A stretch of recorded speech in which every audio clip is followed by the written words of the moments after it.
Hey everybody, before we get started, I just wanted to say, you got this. It's a weird time in quarantine and it can be hard to hang on to hope. The longer we're trapped at home, the harder it's going to feel. I also wanted to tell you about a gift we made in response. Right now, you're supposed to be networking online, but it is so intimidating that many of you don't even know where to start. Don't let this crisis tank your career. We created the light version of our career development workshop to help people build their networks and take a step towards their dream jobs. We're on a mission to turn this mess into an opportunity for as many people as possible. That's why we created a reimbursement program so that you can go through the workshop for free. Let me share this with you. Let me share this with the people you care about. Learn more at intentionalacademy.com/light2020. That's LITE 2020. intentionalacademy.com/light2020. I'm here for you. I love you. Stay strong, my friend. Well, hey there. Welcome to the Intentional Academy podcast, where we believe that life is best when it is lived on purpose. If you want help finding time for what matters most, launching your dream career, and building a prosperous future, then you should visit us at intentionalacademy.com. I'm your host, Tony Farrar. Today, we are joined by my collaborator, co-host, and best friend from undergrad, Justin Thomas. You may remember my debt-free journey started when my student loan bill showed up about 6 months after graduation, and the desperation that I felt. I shared that story in episode 1, which you can find at intentionalacademy.com/1. Justin got involved with the Intentional Academy during his own debt-free journey, which started in a very different way. But I'll let him tell you about that. Hey there, Justin. Hey, Tony, how's it going? So before you introduce yourself, why don't you tell our listeners right now what it is that they're going to get out of this episode? We're going to share 3 keys to financial freedom and give people hope at a time where there's a hiring freeze, jobs are being lost, paychecks are being missed, exponentially applying for unemployment. It's a very difficult time. A prosperous life is something you can have today and in the future, but you have to stop doing the same things as everyone around you while expecting different results. What is it about money that's so hard? Personal finance is a lot. It isn't math. It isn't logic. It's values, it's behaviors, it's learning to do with what you got and not with what you could have. As a society, we've drifted away from the use of cash.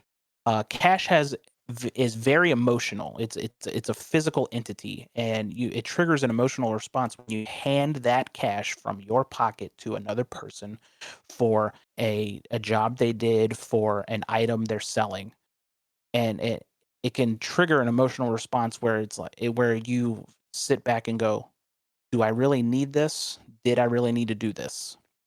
I prefer to carry less cash with me and use contactless payment when and if possible, and that has nothing to do with the current virus situation of being contactless. It's just easier, it's simpler, but that requires you to pay close attention to your budget and ensure that every transaction is accounted for. Yeah, and I think that might be why it's so hard. You know, that emotional response is a thing, right? When you hand something over and they don't give it right back to you, like they would with a card, you feel something leaving in exchange for what you're getting. When it's just looking at the balance sheet, I think it's really easy to hide behind numbers. You know, right now, many of my students are asking if they should go buy stock because the market's so low. And if you're thinking pure numbers, maybe that makes sense, right? Wow, it's down 30% from where it was when the coronavirus crisis began. So, you know, clearly we could make a killing if we just waited till it came back up. So then you ask what somebody could throw at an investment right now, and they say something like, oh, yeah, I could scrape together $500. Well, what that means is if you invested $500 right now, you could turn that into like 650 if you pulled it back out when the market gets back to where it was before this all started.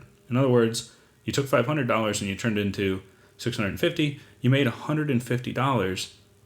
But what's the cost of having done that? Can you afford personally right now to be out $500? Is $500 all you have in liquid assets, all you have physically saved? Is it worth? Are you willing to hand that money over to a speculative being? There is no guarantees in the stock market. And even if you got a 30% return, what have you made and what could you have lost? What happens with that $500 and all of a sudden next month you didn't make your irregular income didn't make you enough to cover bills, and you needed to pull off of that emergency fund. We'll call the 500 an emergency fund. Well, now all of a sudden that money is not available for you to pull from. What happened? Are you dipping into credit now just because you thought you could make a quick buck off the stock market? Yeah, I think that's the challenge. I'm not trying to be like a pessimist here, but even a 30% gain, unless you've got serious money to throw around, it's not like that $150 changes your life, but the 500 might. So a minute ago, you said that personal finance isn't all about math and logic. It's more about things like values or behaviors. What are some of the behaviors that get people into trouble? Spending emotionally, saying, it's been a rough week. I deserve X. And that could be dinner out. It could be a coffee. It could be video games. It could be anything. Clothing. It's something that, triggering that endorphin from spending. I deserve this. Retail therapy, some people call it, as a means of coping with either something difficult that happened this week or rewarding yourself for accomplishing something this week. But you're trying to make financial moves that you're not ready for. You could be putting yourself in debt just for triggering an emotional response to buying a car, or moving too quickly into the housing market just because you feel like you need to take advantage of a situation, or investing in stock when more than likely it takes 5+ years to start seeing a regular return on what you've invested. If you had to summarize in a nutshell what it is that we're trying to teach people to do differently, what would it be? Spend your money on purpose. Just as Tony says, you live on purpose. Spend it on things that you need. Spend it on things that give you value back. Stay out of debt. We want to stay out of debt. Just because you can afford a payment monthly doesn't mean that you can afford the purchase. So if I went out and bought a $35,000 car, I can afford that payment a month, but at what cost? And then we want to follow a plan instead of chasing these opportunities. These opportunities came along before, and just because they're there doesn't mean you have to jump on them. Just because the stock market went down doesn't mean that you have to jump in now just because it's going to springboard back. So that's what we're going to be talking about today, both the mindset and 3 foundational steps that you should be taking right now to build a prosperous life. Stick with us to the end of this episode, and we will show you 3 financial actions that everyone should consider. Think of them as the 3 legs of a tripod that will support your future. Before we get to that, I'd like you to know that this episode is sponsored by our free guide, The Ultimate Career Builder's Starter Kit. A key to building wealth is having an income. Paychecks come from jobs. The problem is, we're facing an incredibly competitive job market in an uncertain economy that's on lockdown due to a pandemic. I see so many talented candidates whose job applications are being ignored, and they're just left feeling desperate, thinking that they're just going to have to settle for any job that makes an offer. People deserve to love their jobs, which is why we created the free Ultimate Career Builder's Starter Kit to help you make 3 key decisions. 3 choices that will launch you down a different path to searching for work, following a proven process and putting the humanity back in your job hunt. If you'd like to skip the faceless online application system and start reaching out to professionals confident that you belong, you need to download this free guide. Head over to the show notes for today's episode at intentionalacademy.com/4 to claim your free copy today. intentionalacademy.com/4, as in the number 4, the number of this episode, is where you should go to download the Ultimate Career Builder Starter Kit and stop the hopeless cycle of applying to job after job with no response. Visit intentionalacademy.com/4 to learn how you can use your unique personality to find jobs that you'll love. intentionalacademy.com/4. All right, let's talk about one of my favorite topics, money. We all worry about it because we all know that if we had more of it, we'd be able to do more. Justin, what's on your list of things that you would do right now if you had more money? Let's see. If I had more money, I would pay off the mortgage. I would go on a vacation. I would buy a new car. For me, I tell myself I'd work less, I'd go climbing more, I'd travel, I'd buy a house, maybe replace the car. I'm driving a 1999 Nissan Altima right now. By the way, it's the very same car that I learned to drive in 20 years ago. Everyone has financial dreams. The problem is, I don't see many people taking the actions today that will actually lead them to the place they're dreaming about. Justin, what was life like for you just before you decided to change your approach to money? So there was mindsets of money right after graduation from college. Before I got married, I thought I was smarter than the creditors, so I had a credit card that I paid off every month just to get those points. I was kind of naive in with my student loan. I did have student loans. I had about 22,000 in student loans when I graduated, and I just paid the minimum, which would get it done in 10 years, but I was naive in not understanding that I could just pay them off faster. After marriage, we decided to buy a house. With a house comes expenses. Those expenses in regular maintenance and things you want to do to upgrade. You have kids, and then all of a sudden they insert new things. You have two professionals living in a house with kids. That means childcare. That means healthcare for a third. That means food, clothing. I mean, lots of new expenses pop up all over the place as your life changes. So we live in a dual income household. We make very good money, and at the same instance, every few months, I'd go upstairs to bed, and my wife would be sad and kind of anxious. She might cry, wondering, "Are we going to be able to cover our bills this month?" And it never occurred to me to attempt to change that. It was just a regular occurrence every month or two, and I would sit down and I would show her that it would be okay. But was it okay? It didn't seem like it was an issue. And then one day she sat me down and said, "We need to do a debt transformation." And we sat back and we listed everything that was our debt still. And what we found out was what was killing us is 0% financing. We bought a house. 2 months later, the refrigerator died. We needed to buy a new refrigerator. Boom, Lowe's, 0% financing, buy a refrigerator. Okay. Well, we needed to buy a washer and dryer. Boom, 0% financing. Just pay it over X number of months. We decided we wanted to put a new door to the deck and a new front door on the house. Boom, 0% financing. Okay, well, we can get a little bit nicer because it's 0% financing. Oh, what happened after all of that? We spent, a couple $1,000s on appliances, $12,000 on new doors. Boom, HVAC craps the bed. Well, how are we going to pay for that? We don't have any money. Oh, 0% financing. Oh, thanks. So what do? We're going to change everything out, place everything new, put a new zone in the attic. $16,000 later. And it slowly racked up. Another thing that popped up is I found out my wife had a credit card and she was using that to purchase some things.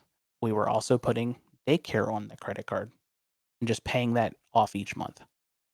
And instead of going, okay, let's see if we can get rid of this, I said, well, what if we went and I got a credit card? And she goes, okay. So we went and applied for a credit card. And of course, they gave me one. And then I started buying things with that because I knew she couldn't see that. So after everything was done and she sits me down and goes, we need to have a debt transformation. We were looking at $50,000 of debt. And that included student loans, but over half of it was expenses accrued just because we weren't paying attention. So we had a crossroads. We either had to completely readjust how we thought about money or continue on the path of uncertainty. And so that's where we decided we needed to crush the debt and get rid of it. So what'd you do next? So the first thing we did was we had to make a budget. We had to understand how much debt we had, but we also had to understand how much money we actually had. Neither of us had an understanding of the money coming in versus how much was going out. Once we did that, it made it a lot more clear about how much money we actually had, and we just were spending it so wrong. Going out, buying new things, we always had this thing, if it's less than $100, we don't even have to ask. Just go buy it. Amazon comes every day, you know, Old Navy card comes every day, things like that. So, once we sat down, understood the types of expenses that we had, the amount of debt we had, it really made it clear that we could do this and we could do it quickly. So, we had $50,000 in debt and we were able to crush it in 15 months. What was the hardest thing to give up during that 15 months? We stopped going out a lot. We stopped buying a lot of stuff. The packages slowed down. What we started to realize is that we were just buying to buy. We were bored. And we started to see the snowball get bigger and bigger as we started crushing our debt faster and faster. As one debt went away, all of the money that we put towards that got put towards the next debt and the next debt, and things just started snowballing. The ball got bigger and bigger as it rolled down the hill. Until one day you finally wake up and have paid off $50,000. So what's life look like now that you're out of debt? We have a lot more money that's readily available. We were able to quickly get an emergency fund put together that could cover 3 months of our expenses. And that's expenses that are required for us to live and eat. Let me preface that when we were going through this debt free journey, we did not sacrifice on ourselves. We did not sacrifice on entertainment. We went on vacation. We had fun. We did go out. We didn't sit in our house, eat ramen noodles, and completely have everything turned off. We just gave ourselves a budget and understood that we want to get out of debt. So, what are we willing to give up? Well, we each got a little bit of money to ourselves that we could spend. We did have some going out money, things like that. So, we did not live for 15 months in just bleak, horrible, sad circumstances. So, I'm sorry. I wanted to circle back and say that. Now that we're debt free, we have an understanding of how much money is coming in, and we're able to do things like buy a new car, well, used new to us car for my wife in cash because the other one just died. We were able to purchase and completely finish our basement. We've gone on a vacation to the Bahamas, all while putting away money towards retirement, all while maintaining our savings, all while ensuring that we don't get back into that debt cycle again. So, what do you hope that our listeners take away from your story? Stop and look at what you're buying, what you're spending your money on. You have money that you use for retail therapy. Well, that's an instantaneous response, but over time, what do you get out of that? Are you still paying for student loans? Are you still paying a credit card debt? Are you still paying that car loan? And at the same time, are you still going out and spending your money little bits here, little bits there, just for that emotional exchange? Stop, get an understanding of how much money is coming in and where that money is going. Set your budget, and it'll open your eyes to the opportunities that you have with the money that you have. Justin, if you had to summarize the three big issues that we're talking about, what would they be? First, there's a lot of negativity with regards to wealth and how much wealth you have and how negative it can be to have wealth, and it's not a negative to have wealth. We learn terrible spending habits in college or we don't learn any spending at all, how to take care of our money, college, high school. And our culture is obsessed with debt, and it is killing us. So I think we'll get a chance to unpack all of these in future episodes, but I wanted to chat for a few minutes about each. So, Justin, I read a piece in the Washington Post entitled, quote, "Being rich wrecks your soul. We used to know that." That's the headline of this piece in one of the largest and most widely read papers in the country. A paper, by the way, whose current tagline is "The Washington Post. Democracy dies in darkness." I mean, come on, what a positive bunch they must be. Let me read you an excerpt from their piece. "Being rich wrecks your soul. We used to know that." Quote, "Wealth is dangerous. Societies are right to stigmatize the storing up of untold wealth." From there, they go on to present a list of trends based on their cherry-picked interpretation of broad data sets. They suggest that the wealthy are more likely to shoplift, cheat, commit adultery, drink obsessively, break traffic laws, evade taxes, hide money overseas, give less to charity, exhibit less empathy. They call venture capitalists robber barons, and they call rich people, quote, "more impulsive and reckless than medically diagnosed psychopaths." And they close out by saying, quote, "Those vices do not make them better entrepreneurs.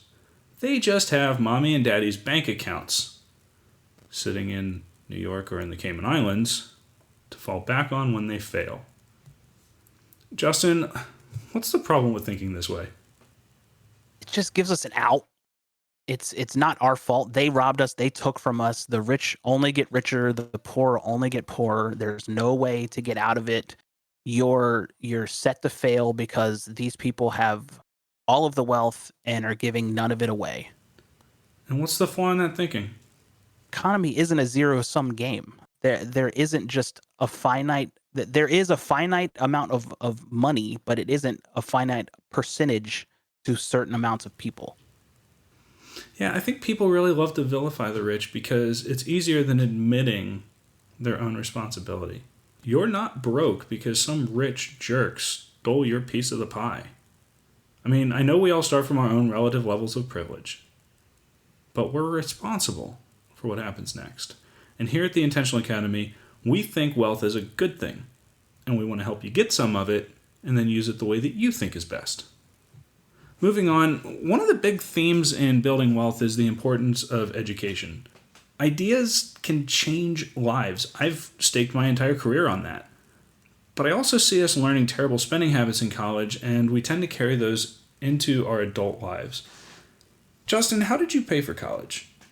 I had a combination of grants from Virginia based on filling out the FAFSA and my dad's income, mixed with student loans that paid for all of my tuition, mixed with my father's generosity in helping me out with living expenses, either in the dorm or in an apartment, food expenses, either with a meal plan or with just a little money for food. He helped pay for my books. So I was given a lot, but I also took student loans to pay for all of my tuition. I think I'm pretty similar there. I paid for school with a mix of my parents' savings and student loans and a little bit of work. But for the most part, if I needed money, I'd just go take out another student loan and then move on.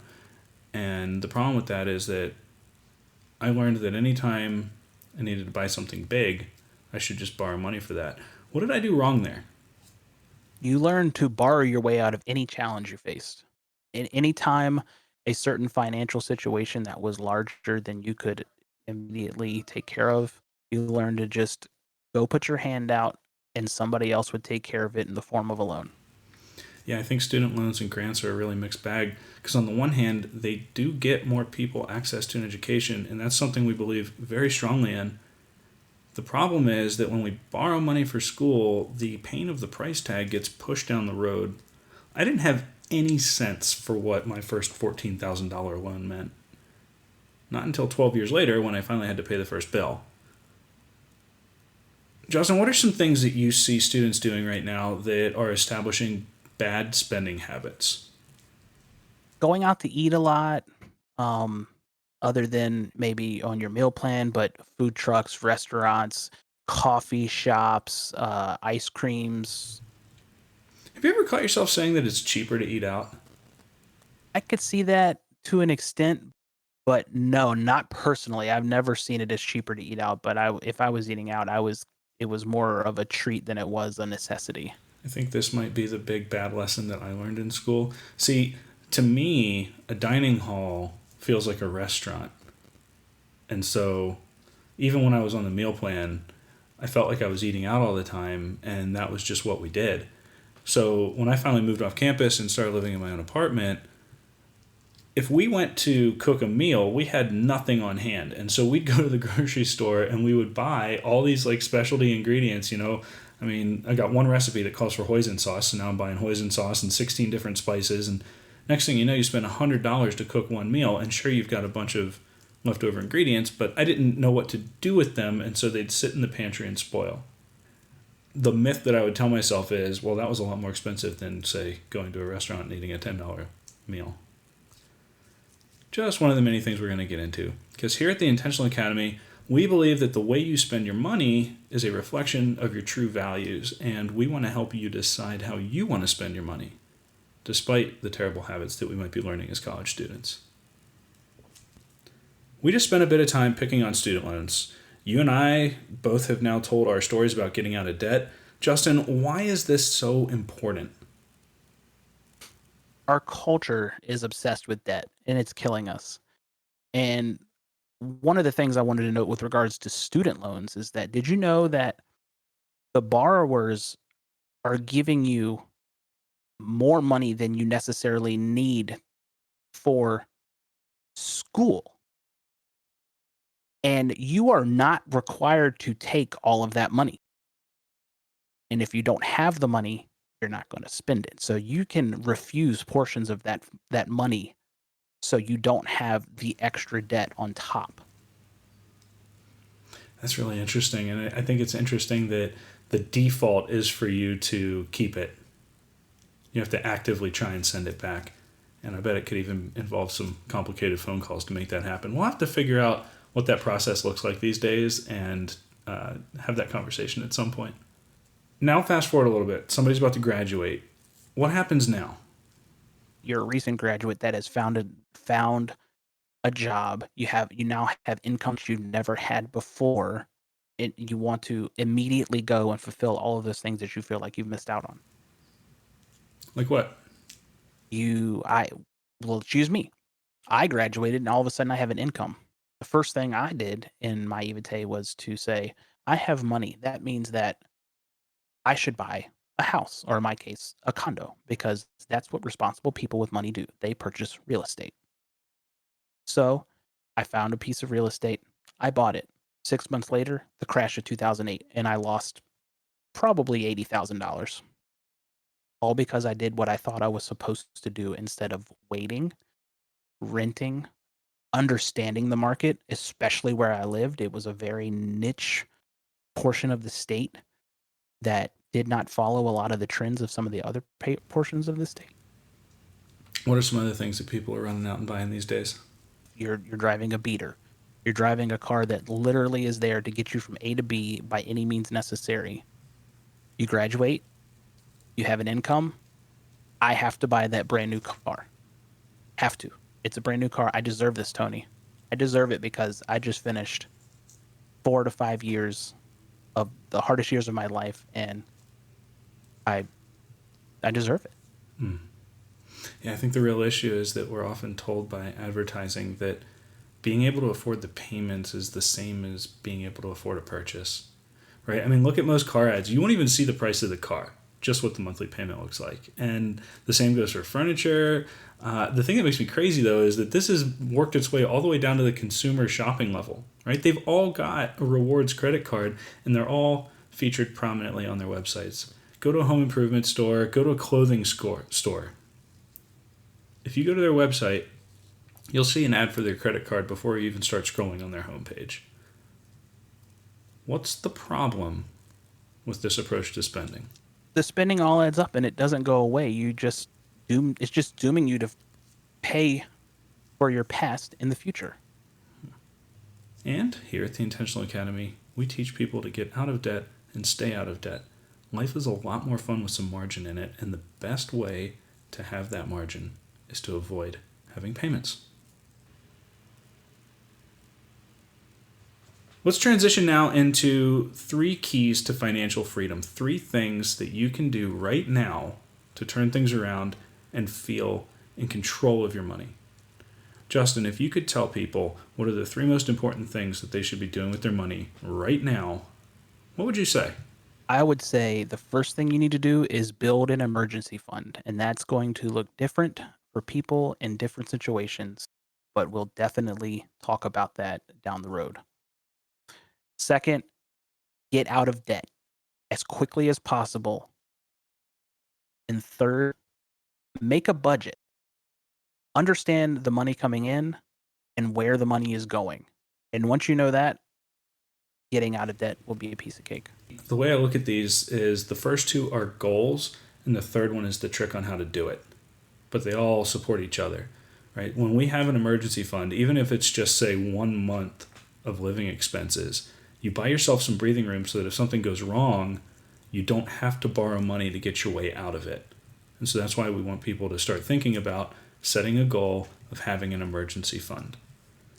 And when they move on from there, the next goal would be to eliminate that debt, because what that does is it frees up your future income so that you can send it where you want instead of sending it back into the past. The trick there is if you're a current student, it's better to just try and not dig the hole any deeper than you have to. Once you've graduated, now's the time to get really aggressive and get rid of it. They'll let you pay your student loan for the rest of your life. You'll wish you hadn't. So if those 2 things are goals, an emergency fund, getting out of debt, the way to do it is by making a budget.